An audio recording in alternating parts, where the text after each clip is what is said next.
ustedes en línea. Les bendigo y gracias por estar con nosotros. Bueno, vamos a continuar. Vamos a retomar nuestra lección y quiero conectarme aquí a nuestra lección en vivo para ver las preguntas y respuestas también de todos ustedes. Si hay participación, si hay preguntas, si hay comentarios. Ahorita hay poca gente, entonces se va a prestar también para poder conversar. De nuevo, en redes sociales estamos subiendo el material y hoy es 14 de marzo, ¿cierto? Hoy vamos a ver esta lección acerca de por qué sufrimos, pero es una transición en cuanto a por qué sufrimos por el pecado de Adán y la maldad humana. Es decir, ¿qué tienen aquí puse una transparencia y ahorita lo voy a explicar? ¿Qué tienen que ver José José y Lady Gaga con el sufrimiento de Adán y por qué estamos aquí? Bueno, pues ahorita les vamos a explicar, no se preocupen. Si ya les llamé la atención, qué bueno, ese era el propósito. Y para hacer un resumen de dónde estamos, bueno, estamos recorriendo varios temas relacionados con el sufrimiento, con la maldad. Ya hemos visto bastantes de estos, vimos, no los voy a recorrer todos, ustedes ya saben cuáles vimos, pero vimos cuestiones de espiritualidad, demonología, satanología, el mal moral, y la rebelión de Adán, y estamos transicionando entonces a la cuestión de la depravación humana, ¿sí? ¿Por qué vamos a hablar de esto? ¿Por qué vamos a hablar de la depravación humana? Y aquí me gusta citar un poquito a C.S. Lewis en uno de sus libros más famosos que se llama Mero Cristianismo. Ahí habla precisamente de por qué tenemos que hablar de este tema del pecado de Adán, de la depravación humana. Y para los que les gustan las palabras rimbombantes teológicas, esto tiene que ver con una disciplina teológica que se llama amartiología. ¿Okay? Si lo quieren apuntar, no les va a servir para nada porque a nadie le interesa, más que a gente como a mí. Pero amartiología se refiere a la doctrina del pecado. Amartos es una palabra griega que literalmente significa fallar al blanco. Entonces, cuando estás tirando con un arco o con un instrumento, con un arma de distancia, donde tienes que darle a un blanco y lo fallas, la palabra típica que se utilizaría es, te salió un amartos, fallaste a pegarle al blanco. Y ese es el mismo tipo, es exactamente la misma palabra que se utiliza en el Nuevo Testamento para referirse al pecado. Cuando tú fallas al blanco a guardar los estatutos de Dios, estás en amartos, estás fallando al blanco. Y C.S. Lewis muy precisamente habla de esto y dice que el cristianismo en sí no tiene sentido en el momento en que tratamos de brincarnos las malas noticias y llegar a las buenas noticias directamente. No tiene sentido hablar de salvación si no tenemos nada de qué ser salvos. No tiene sentido un rescate si no necesitamos ser rescatados. No tiene sentido hablar de pasar una eternidad con Dios si hay peligro de no pasarle esa eternidad con Dios. Entonces, en el momento en que nosotros tratamos de brincarnos las malas noticias y llegar a las buenas noticias, nos estamos perdiendo todo. Es como ver una película y ver los últimos 5 minutos nada más. No vas a entender toda la trama de lo que sucedió, todo el drama, todo el desenlace, el clímax, la introducción. Si solamente ves los últimos 5 minutos, no va a tener sentido. Vas a verlo y vas a decir, oh, qué bonito, se besaron al final. Pero tú no viste la lucha, tú no viste el sufrimiento antes, tú no viste los desenlaces, no viste nada del problema. Y la Biblia es así. O sea, cuando estamos viendo el Génesis, estamos hablando de cómo perdimos nuestro lugar de honor, nuestro lugar de reinado con Dios. El Apocalipsis es como lo volvemos a retomar Y el centro de la Biblia es toda la historia de cómo sucede ese proceso de redención que culmina, el clímax sería la crucifixión y resurrección de Jesús. Entonces, si nos brincamos a las buenas noticias nada más y decimos que Dios te ama, vas a estar en el cielo, y nos brincamos esta sección de amartiología, no tiene nada sentido. Así que lo vamos a ver. Y ya hemos hablado suficiente de por qué sufrimos por una pareja que vivió hace mucho tiempo, pero vamos a ahondar un poquito en esto.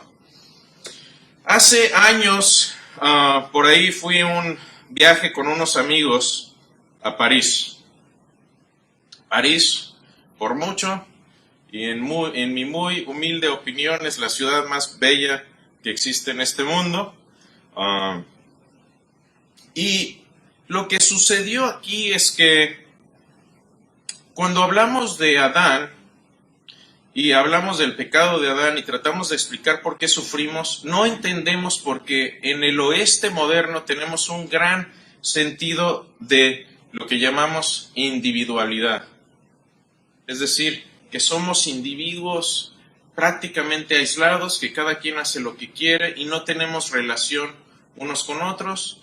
La idea de que cada quien haga y diga lo que quiera está muy, muy empotrada en esta forma de pensar. Y me acordé de este viaje porque, no sé si sepan, pero no solo tengo el nombre medio francés, tengo también raíces francesas. Hablo el idioma, mi familia del lado de mi mamá vinieron del sur de Francia, y esa había sido la primera vez que yo visitaba el país. Entonces yo estaba sediento de invertirme y sumergirme en la cultura francesa, en mis raíces, en aprender de dónde vine. Fue como una expedición hacia mis raíces en el pasado.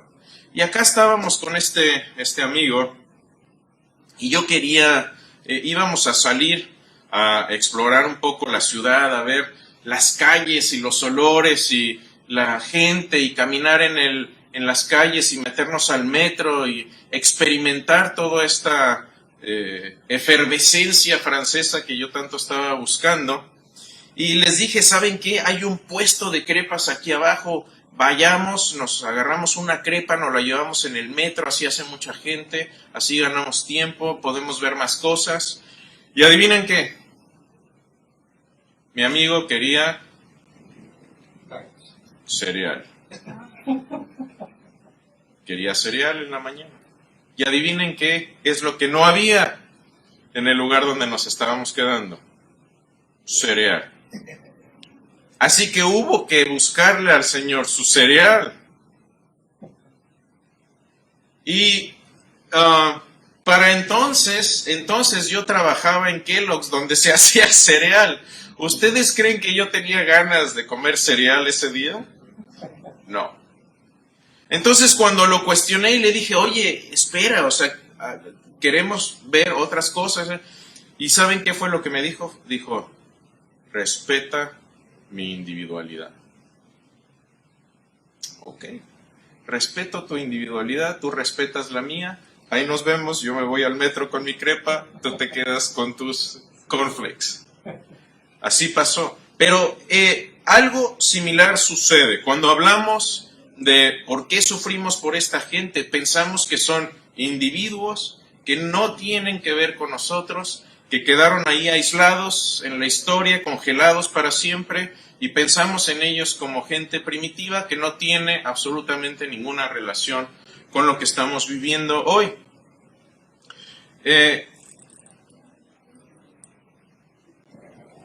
Respeta mi individualidad no funciona aquí. Y les voy a decir por qué. Esto es un árbol. Y no es el árbol del bien ni del mal, ni el árbol de la vida. Es simplemente la forma en que los humanos existimos. Y el punto de este árbol es que todos venimos de una misma rama genética.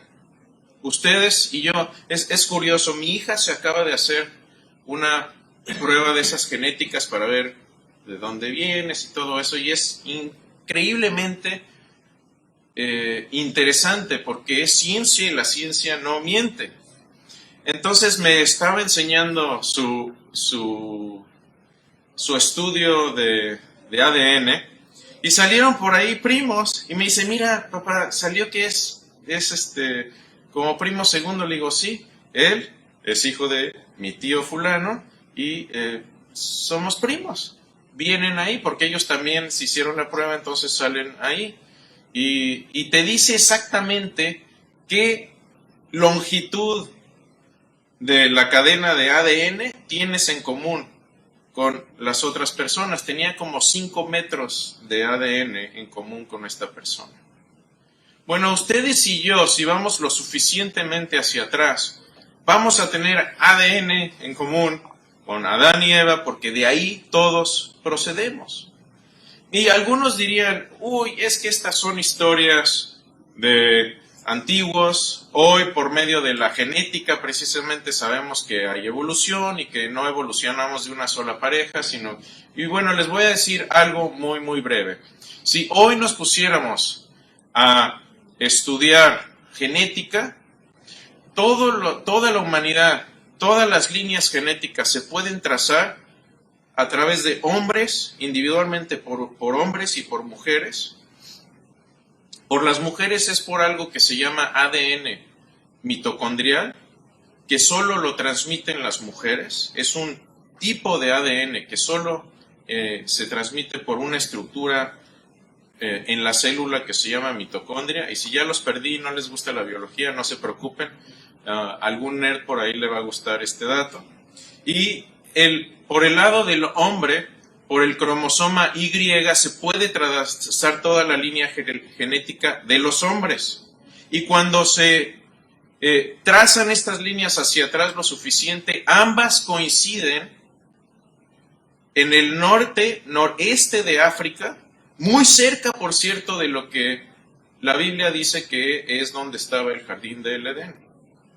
Así que la ciencia hoy no nos está alejando a lo que ya dice la Biblia, sino que nos está acercando mucho más.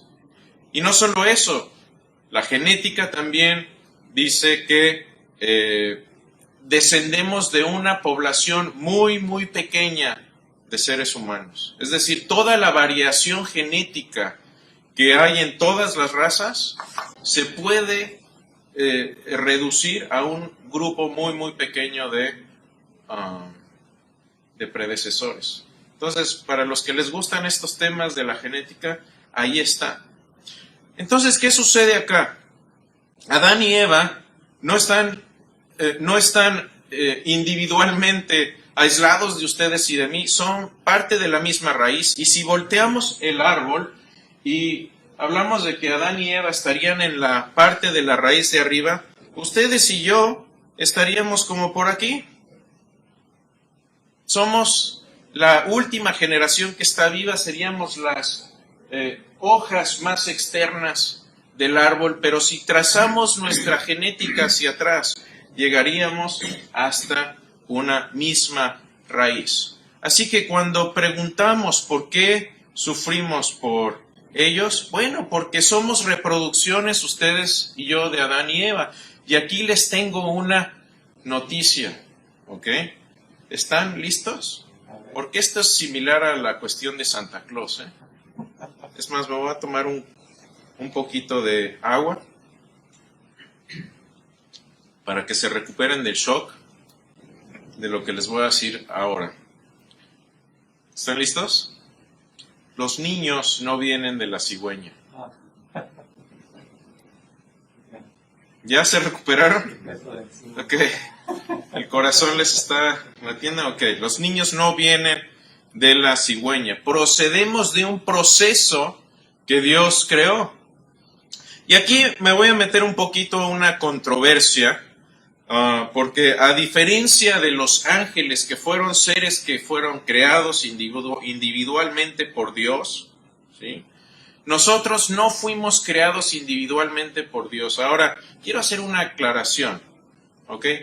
El que Dios nos haya creado a través de un proceso no quiere decir que seamos menos valiosos por haber sido creados por un proceso. Este proceso fue un proceso creado por Dios y obviamente me estoy refiriendo al proceso de reproducción. Ustedes son la unión orgánica de sus papás. Ustedes y yo somos la unión orgánica de nuestros padres. Y aquí hay una disciplina que trata de entender cómo es que nosotros recibimos nuestra alma. ¿Se han puesto a pensar eso? ¿De dónde viene nuestra alma? ¿Okay? Bueno, hay varias teorías. Unos dicen que una vez que hay una fecundación, entonces Dios toma un alma y la pone en el... Sí, pero aquí hay un problema. Entonces, ¿quiere decir esto que Dios tiene un depósito de almas? ¿O que Dios crea esa alma en ese momento y la pone en el bebé? O... y otros dicen, bueno, pero ¿no sería medio cruel que Dios pone un alma pura en un envase corrupto? ¿Y de dónde entonces viene esta corrupción? ¿De dónde viene el pecado original? Bueno, yo en este respecto, en esta cuestión, y muchos de mis profesores en la Universidad de Bayola son lo que se llaman traducianistas. Esto se llama traducianismo. Lo que les acabo de explicar es la creación especial de almas. Yo no me apego a eso, pero si se apegan ustedes a eso, no hay ningún problema. Y puedo responder preguntas a esto también. Porque el traducianismo viene de una palabra, de una raíz que quiere decir, tradux, que quiere decir raíz precisamente. Entonces, todos descendemos de una raíz y bíblicamente se puede justificar todo esto también.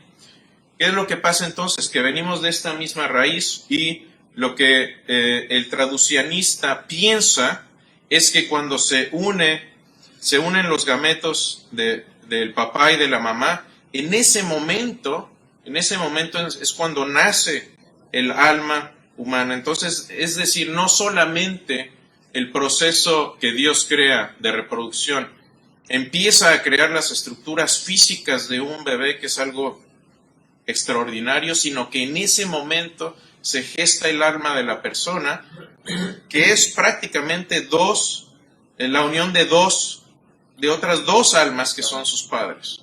¿Sí? Entonces, el traducianismo es similar a la creencia de que así como los gametos forman un bebé que tiene ADN nuevo y único, obviamente que procede de los padres, también el alma procede de los padres y es parte de la razón por la que heredamos también el pecado original de Adán. Entonces, el traducianismo explica también el pecado original. ¿Sí? ¿Se entiende esto? Ahora, esto se puede justificar bíblicamente, no lo voy a hacer ahorita, pero esa es mi perspectiva. Obviamente, si ustedes tienen otra perspectiva, no hay ningún problema, en nada cambia la teología. Déjenme hacer una pausa aquí porque acabo de hablar bastante, acabo de hablar unos 20 minutos ya. Pensé que me iba a tardar menos, pero aquí estamos. ¿Hay alguna pregunta, comentario, duda, sugerencia de esto que estamos viendo? A manera personal también me hice hace tiempo, bueno, mi esposa lo hizo el estudio de ADN, yo tengo buenísimo. Mío aquí. Ajá. Dice que tengo 69.5 mesoamericano y andino y 13.1 judío, sefardí, norafricano. Órale, judío, norafricano. Y luego dice 7% ibérico, 5.8 báltico y luego tengo 2 etnias más. Ajá. Entonces aquí corrobora lo que estaba diciendo, tengo un poco del norafricano. Y por cierto, a todo mundo le sale cierta cantidad de ADN de África. A todo mundo. Hasta ahora no he visto a alguien que no le salga ADN africano. Interesante, ¿no? Sí. Yo una vez vi un documental y también nada tenía que ver con la Biblia, por otras cosas científicas. Ajá. Y sí trazan el lugar donde ellos piensan de que se originó la vida humana, sí, en esa región. Siempre va. No hay duda que es en esa región, no hay dudas. Todas las líneas de ADN, la ciencia es muy, muy clara en esto. Así como se pueden trazar las líneas a ciertos lugares. Toda la línea humana cuando se analiza, de hecho, Francis Collins, un cristiano creyente, científico, fue el que desenrolló y descubrió todo el genoma humano, y gracias a esos estudios se ha podido llegar a esas conclusiones con mucha confianza y mucha claridad, ¿no? Buenísimo, estoy pensando hacérmelo yo también, a ver qué sale ahí. ¿Alguien más? ¿En línea tenemos alguna pregunta por ahí? Oye, entonces, el punto que acabas de explicar, realmente nunca me había puesto a pensarlo, pero yo hubiera pensado de que Dios infundía el alma. Esa sería mi perspectiva más lógica al momento de la concepción. Pero Sí. a lo que tú estás, ¿cuál es el término? Traducianismo. Traducianismo. Se dice que al momento de la fusión se crea el alma y el cuerpo humano. Sí. O sea, el traducianista dice, el padre y la madre tienen un alma que ya tiene una naturaleza caída, ¿sí? Porque descienden de Adán y Eva, y explica también el pecado original. O sea, ¿cómo es que llega el pecado original al ser humano si Dios toma un alma pura y la pone en un cuerpo corrupto? Sí, entonces por eso algunos teólogos dicen esto no tiene sentido. Los mormones piensan que Dios tiene un banco de almas y los va poniendo sí, pero es interesante, en mi sentido lógico yo hubiera pensado eso, el banco de almas. Sí, pero es lo que dice el traduccionista, diría, ¿por qué es que Dios entonces pone un alma pura en un cuerpo corrupto? Claro. ¿Dios está corrompiendo el alma pura que acaba de crear? ¿Por qué, no? ¿Y de dónde entonces viene el pecado original? ¿Del cuerpo físico? ¿O qué, no? Entonces, a mí me parece que el traduccionismo tiene más sentido, pero al mismo tiempo conserva también esa imagen de Dios en el hombre, porque Adán fue creado a imagen y semejanza de Dios, y la mujer. Entonces, eso también se hereda, esa naturaleza y esa ¿cómo se llama? Semblanza e imagen de Dios también se hereda, también se conserva. Entonces, desafortunadamente lo malo se hereda, pero también lo bueno que Dios creó se hereda a través de... Y le da como más valor a la concepción también, ¿no?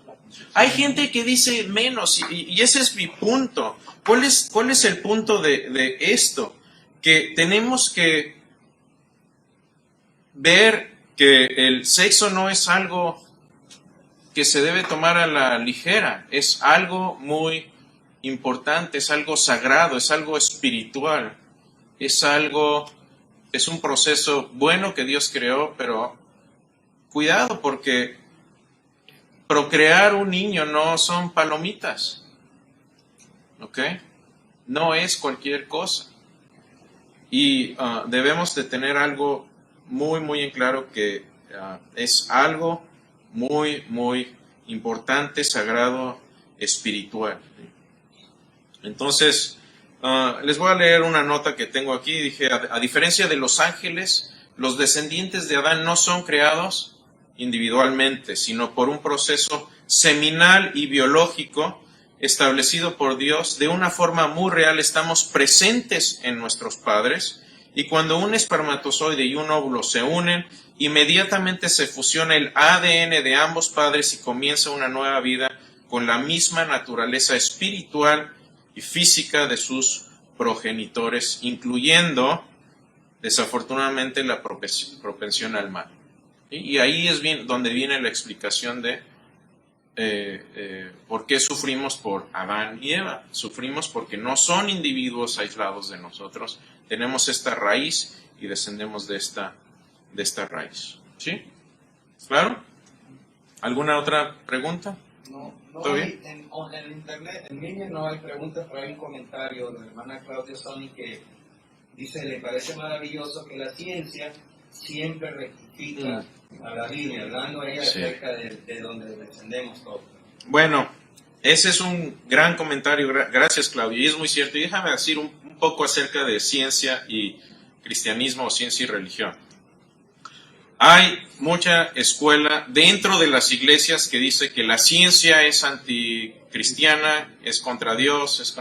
Yo no, yo llevo más de 20 años viviendo de la ciencia aplicada, soy ingeniero y doy gracias a la ciencia todos los días porque los científicos descubren y nosotros lo aplicamos y eso me ha dado de comer todos estos años, así que gracias a Dios por la ciencia. Ahora, la ciencia tiene muy poco que decir en cuanto a cuestiones de religión, pero hay ciertas áreas donde sí se intersecta. Y mi posición es que cuando la Biblia es correctamente interpretada y la naturaleza a través de la ciencia es correctamente interpretada, van a coincidir. El problema es que a veces malinterpretamos la ciencia, malinterpretamos la naturaleza a través de la ciencia, o a veces traemos nuestras preconcepciones a la ciencia y tratamos de hacer que la ciencia diga lo que ya creemos, y hacemos lo mismo con la Biblia. Hay veces que ya llegamos con nuestras preconcepciones de qué es lo que debe de decir Dios, qué es lo que dice Dios, y le hacemos torturas a los textos para que digan lo que queremos que digan. Un ejemplo que nada más mencionarlo me da dolor de cabeza. Es la teoría de la Tierra plana. ¿Ok? Y se están riendo aquí, pero cada vez que menciono algo de la Tierra plana en mi página, caen un montón de terraplanistas. Tienen nombre, se llaman terraplanistas. Y piensan que la Tierra es plana, es un disco. Y tienen todas las explicaciones para decir que es plana. Yo no puedo hablar, y ya sé qué están pensando. No, pues es que la NASA, y es que hemos mandado gente al espacio, y es que... No se preocupen, tienen explicaciones para todo. Yo ya me cansé de debatir con ellos, pero es mala interpretación de la Biblia y se basan en algunos versículos aislados para decir, es que la Biblia dice que la Tierra es plana, entonces es plana.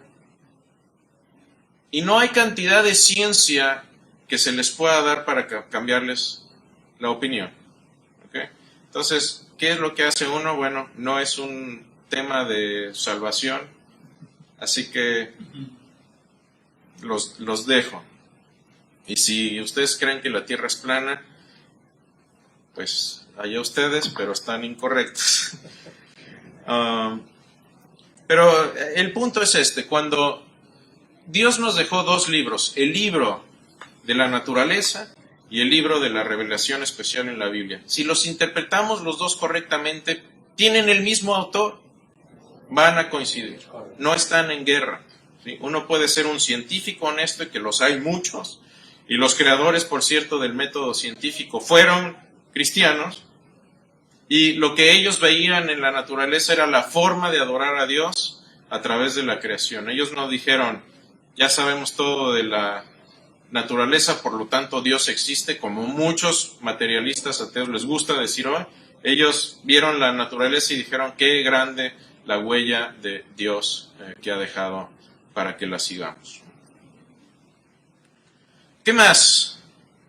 Señor, ¿vas a dejar que se multipliquen?, le pregunta un ángel a Dios. Bueno, pues aquí es lo que me imagino que tal vez hubiera dicho por ahí los ángeles, pero Dios quería mostrarles también a los ángeles y a nosotros el horror y las terribles consecuencias de la rebelión contra Dios. Estamos viendo qué es lo que sucede cuando las criaturas libres le dicen a Dios, quiero hacer mi voluntad. Y lo mismo pasa con los hijos. O sea, todos sabemos que los hijos se pueden rebelar, se pueden convertir en asesinos, se pueden ir y hacer su voluntad, pero aún la gente sigue teniendo hijos. ¿Por qué? Porque es una gran alegría, tener un hijo es un gran gozo. Y los seres humanos lo siguen haciendo y lo siguen reconociendo. Entonces, cuando alguien dice, pues es que Dios tal vez no debió haber creado humanos, yo le pregunto, ¿y por qué me he de privar yo de la gran bendición de tener una relación con Dios y con otra gente que me ama, mi familia? ¿Por qué me vas a privar tú de tener yo esa bendición solo porque tú piensas que yo no debo existir?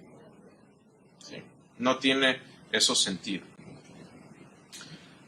Juan 3:6. Y aquí es parte de la explicación un poco de lo que estábamos hablando. Juan 3:6 dice, lo que es nacido de la carne, carne es, y lo que es nacido del espíritu, espíritu es. Entonces, ¿qué es lo que sucede? Que ustedes y yo no podemos, antes de conocer a Cristo y de tener una relación con Cristo personal, de entregarles nuestra vida a Jesús, no podemos tener una naturaleza espiritual, porque descendemos de una naturaleza caída.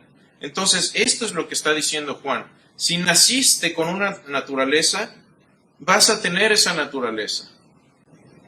¿Y qué es lo que hay que hacer? Necesitas nacer con otra naturaleza. Ese es el punto. Cuando Adán y Eva pecaron, Dios les dijo, el día que comieren del fruto morirán. Y no les dijo, van a morir en su cama, de edad avanzada, de causas naturales. Es muerte. Y aquí la realidad es esta, que todos necesitamos adoptar una nueva naturaleza. Y hay otro punto también que es trágico. Les digo, si no les gustan las malas noticias, hoy no fue un día para levantarse. Vamos a ir a las buenas noticias, no se preocupen. Pero el fruto de Adán siempre va a ser corrupto. ¿Sí? Entonces, una analogía que yo uso a veces es con los escorpiones o los alacranes. ¿Qué es lo que pasa? ¿Cuál es la naturaleza de un escorpión? Picar. Cuando tú agarras a un escorpión y lo empiezas a molestar, créeme que te va a picar. Su tendencia natural es sacar el aguijón y picarte. Y ahí puse una mamá, o no sé si es el papá el que los carga, la verdad lo ignoro, no soy herpetólogo, pero ahí, eso que se ve blanco ahí son un montón de alacrancitos, de escorpioncitos. Y se ven bien chiquitos y bien bonitos y ya hasta tienen su colita bien formada y no tienen ahí todavía un aguijón que esté lo suficientemente rígido para picar. Pero ¿qué es lo que va a pasar? Ese escorpión va a crecer y va a picar. Esa va a ser su naturaleza, esa es su forma de proceder, ese es su modus operandi, es su forma de existir. De igual manera, el ser humano tiene por naturaleza pecar. Ahora, un bebé recién nacido, ¿ha pecado? No.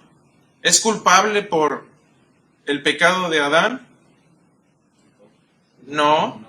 No es pecado no es culpable por el pecado de Adán, pero va a ser culpable de sus propios pecados, eventualmente va a pecar. Es la misma cuestión. ¿Por qué? Porque tenemos esta unión orgánica con Adán y Eva y son nuestros padres. Una vez un pastor me dio por ahí un consejo, y es un consejo que yo les he dado a muchos jóvenes que por ahí he aconsejado, y algunos me han dicho, gracias, ha sido el mejor consejo que me han dado. Pero les digo, cuando se vayan a casar, ¿ok? Vayan, y estoy hablando del aspecto físico, ¿no? Estoy hablando de ADN. Cuando se vayan a casar, vayan y vean a su suegra, porque así se va a ver su suegra en unos 20 años, su esposa unos 20 años después. Y lo mismo con los hombres, no crean que nada más es con las mujeres. Así se van a ver ustedes, o muy parecidos, al menos que se cuiden, ¿no? Y ese es el punto. La naturaleza del escorpión es picar y la naturaleza del ser humano es pecar. La semilla del hombre, escúchame esto, la semilla del hombre, entre paréntesis, fuera de Cristo, siempre nace propensa a la corrupción y muere como Dios lo designó. Dios cumple lo que promete. ¿Cuál es la salida de este? ¿Cuál fue el paréntesis? Fuera de Cristo.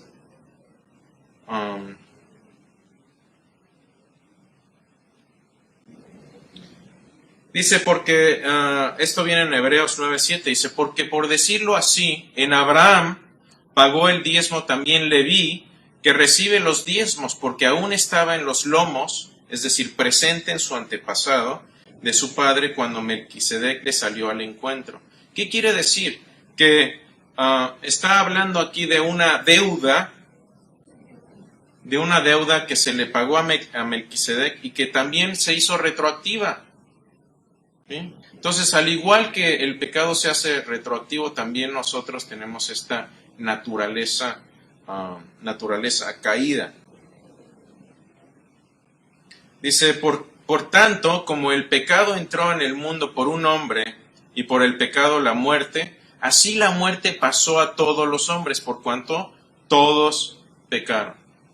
¿Sí? Entonces, eventualmente, o sea, yo no he visto a un niño al que hay que enseñarle a portarse mal, a mentir. ¿Alguno de ustedes han visto a un niño, oye, échale una mentira, ahí no hay problema? No, al contrario, uno tiene que esforzarse para corregirlos. O sea, el árbol naturalmente se está torciendo y hay que corregirlo, hay que enderezarlo. Esto es de lo que está aquí hablando Romanos. El ser humano, y esto es controversial y es un poco va en contra de la idea de la autoestima. Y voy a ahondar un poquito en eso, pero la idea es que el ser humano no es bueno por naturaleza. Y esto lo voy a justificar la próxima vez que enseñe de esto. Fuimos concebidos en pecado y no podemos hacer nada más que lo que nos dicta nuestra naturaleza. Somos esclavos de nuestra naturaleza, al menos que obtengamos una nueva naturaleza. Y la gran teóloga de este siglo, Lady Gaga, está de acuerdo con nosotros y conmigo. Tiene una canción que dice Born This Way, así nací. Pues yo le diría, teológicamente, niña, estás en lo correcto.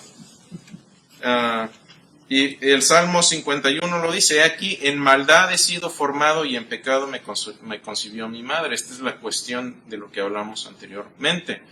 Y el otro gran teólogo, José también está de acuerdo en eso. Y les voy a poner la canción. Así nací y así me moriré. Con todos mis defectos ya lo sé. Gracias, José. Estamos de acuerdo teológicamente en ese punto. El príncipe de la canción dice, soy así, así nací y así me moriré. Con todos mis defectos, ya lo sé. Es esto hasta los teólogos, ¿cómo se llama? De nuestra cultura lo afirman, ¿sí? Y ustedes sí, y esto es cierto, o sea, sí o sí vean ustedes cualquier película. El problema, ¿cuál es en todas las películas? El villano, la mala naturaleza, la naturaleza corrupta humana. Y esto es apenas rascar la superficie teológica de esto. Y naciste así, eres así, al menos que Dios actúe de manera sobrenatural, implicaciones que sigues tu paso, al que José diría, así naciste y así morirás. Al menos que Dios intervenga. John Rappaport, un historiador que se dedicó a desmenuzar el punto de por qué suceden los holocaustos, dijo algo muy, muy interesante. Dice, ¿de dónde salió este monstruo? Y se está refiriendo a los verdugos del holocausto. Dice, yo sé, son producto de Adán y Eva. Son humanos, tan humanos como ustedes y como yo. Romanos 7:14 dice, porque sabemos que la ley es espiritual, mas yo soy carnal, vendido al pecado. ¿Cuándo sucedió esto? Así naciste. Y al menos que Jesús intervenga, así te morirás. Como dijo el teólogo José. Un poquito más adelante dice Pablo, y si hago lo que no quiero, ya no lo hago, sino el pecado que mora en mí, eso hago. Soy esclavo de mi pecado. ¿Desde cuándo? Desde que nací. Ya les está cayendo. Desde que naciste. Desde que nacimos. Tenía un amigo en Querétaro que cuando íbamos en la calle y a veces era medio atolondrado para manejar y seguido le recordaban a su mamá en la calle manejando o le hacían señas con los dedos y él muy decentemente bajaba la ventana y les decía, sí, pero desde chiquito subía a la ventana. ¿Sí? Así que ustedes y yo tenemos un problema de naturaleza caída desde chiquitos. Pero ¿qué sucede? Y él, estamos hablando aquí de Efesios 2. Él, ¿quién es él? Jesús.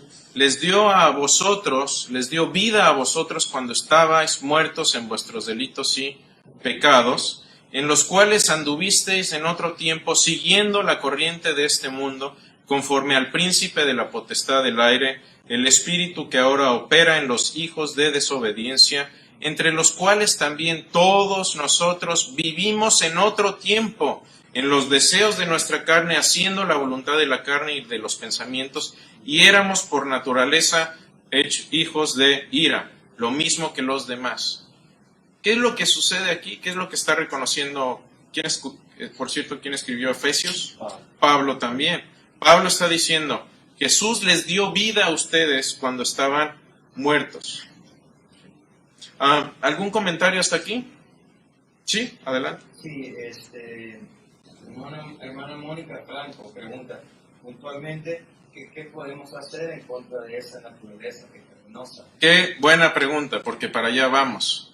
Exactamente para allá vamos. Algunos, y aquí va un poco de la respuesta de esto.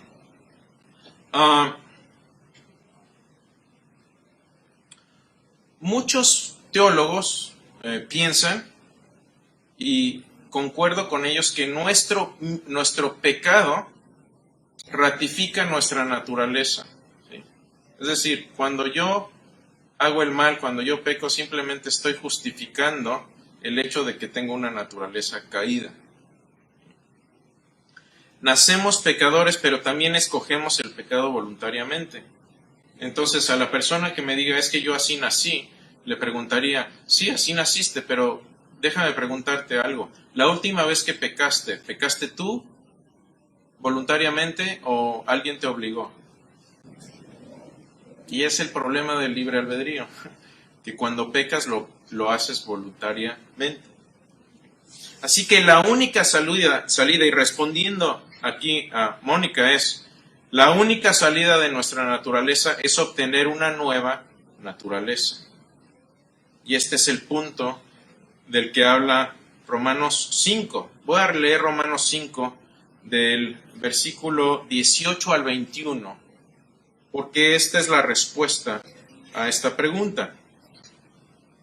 Dice así: así que por la transgresión de uno vino la condenación a todos, ¿sí? Por la transgresión de uno vino la condenación a todos los hombres, de la misma manera por la justicia de uno vino a todos los hombres la justificación de vida. Entonces algunos dicen, es que es injusto que yo sufra por el pecado de Adán. Bueno, es igualmente injusto que Jesús haya sido crucificado siendo inocente para que tú puedas salir de esa situación. Esto, mis hermanos y amigos, no es algo que uno se inventa. Esto no es algo que uno se inventa. Y dice, porque así como la desobediencia de un hombre,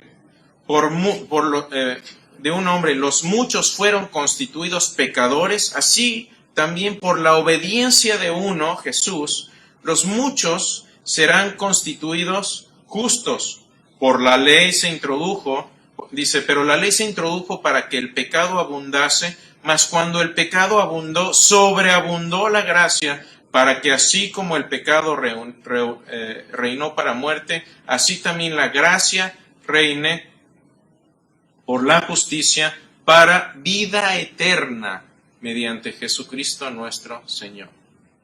¿Cuál es la respuesta? Hay que adoptar una nueva naturaleza, y esa es la respuesta, Mónica. Sí se puede luchar contra la naturaleza. Yo diría, se debe de luchar contra esta naturaleza reemplazándola por una nueva. No hay otra forma.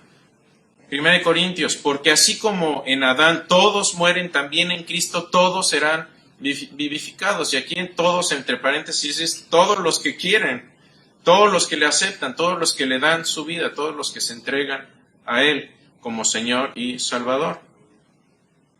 Dice, y el Dios de paz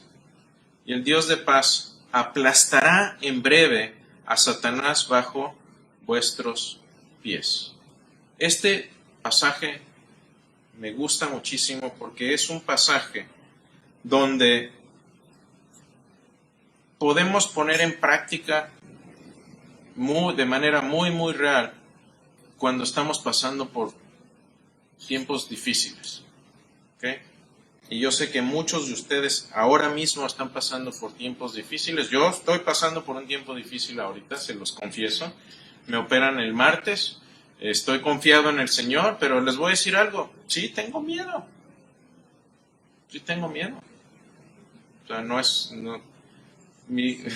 les voy a decir, me van a sacar un quiste benigno de la cabeza.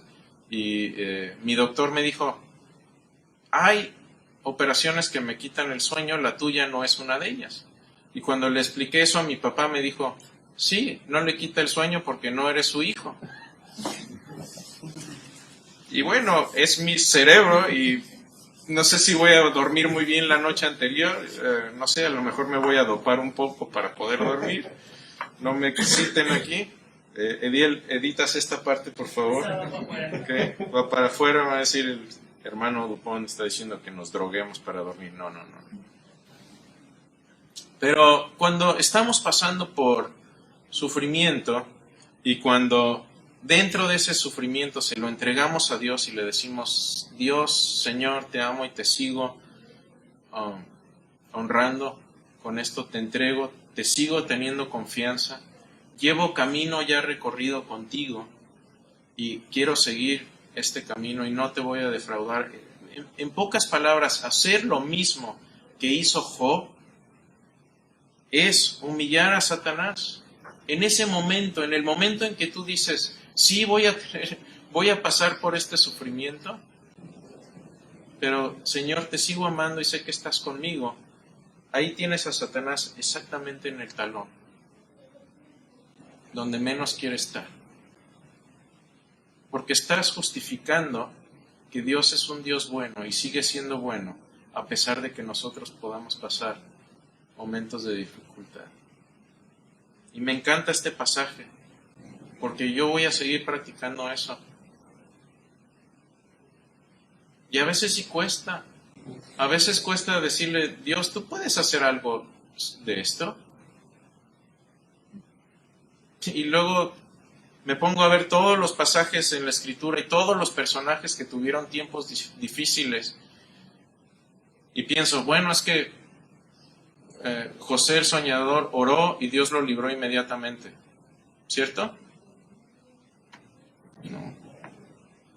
Es que Pablo oró varias veces que le quitara Dios el aguijón y Dios lo hizo inmediatamente, ¿cierto? No, tampoco.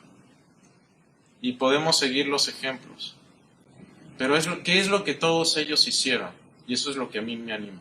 Se mantuvieron fieles a Dios y al final, ¿qué fue lo que Dios hizo con ellos? Les recompensó. Y esa es la recompensa que yo quiero. Y quiero seguir humillando a Satanás con mi vida. Y que cuando vengan estos momentos,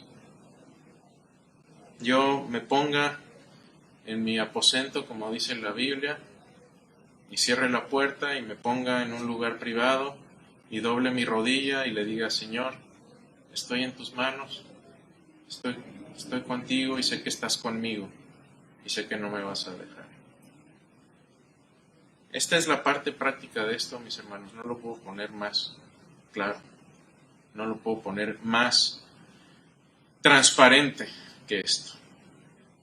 ¿Y qué podemos hacer? Prácticamente también unos por otros, orar unos por otros.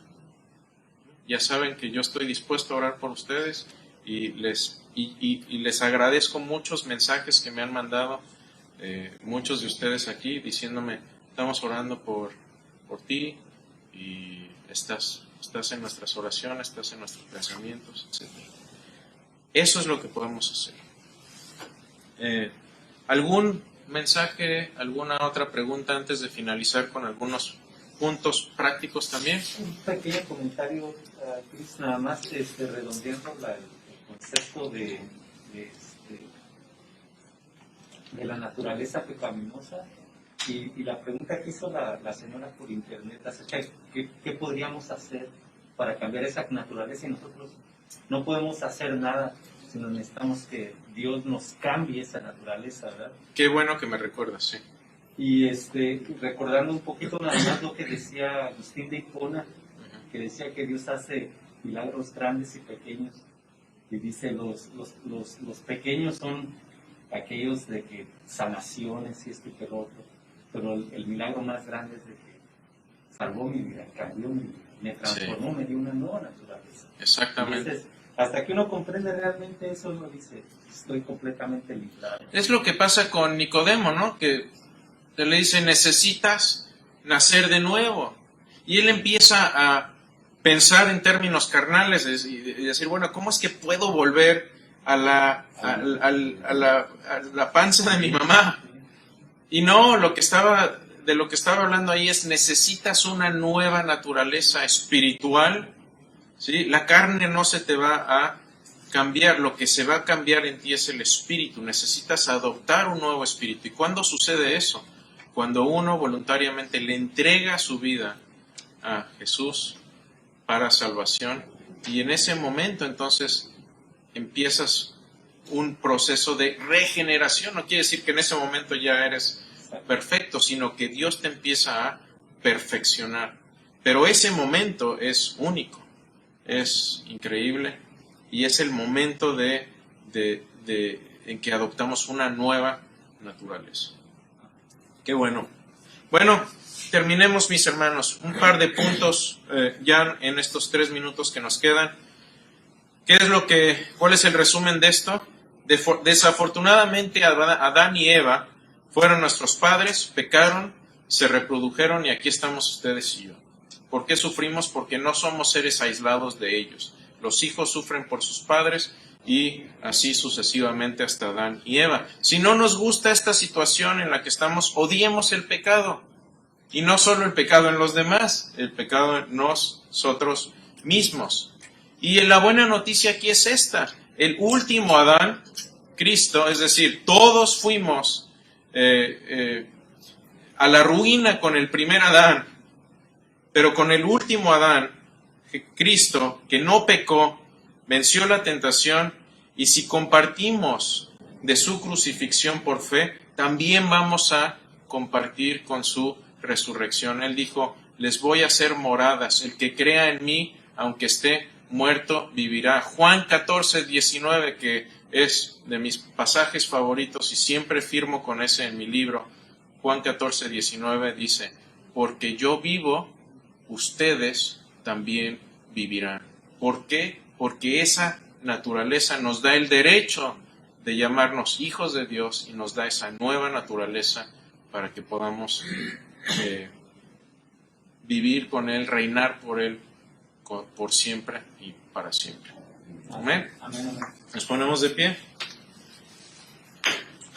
Señor, gracias por la consolación que tú nos das de saber que estás con nosotros en cada momento bello, en cada momento lindo, en cada momento de risa, pero también en los momentos difíciles, en los momentos de lloro, en los momentos de aflicciones, cuando más presente te necesitamos, Señor. Más presente queremos que estés con nosotros, queremos que nos mandes consuelo, tal vez a través de otras personas como lo has hecho conmigo, o tal vez también directamente como lo haces a veces, dándonos señales de que estás ahí presente con nosotros. Te lo pedimos, Señor, que nos acompañes, te seguimos amando, te seguimos honrando, te seguimos dando gloria.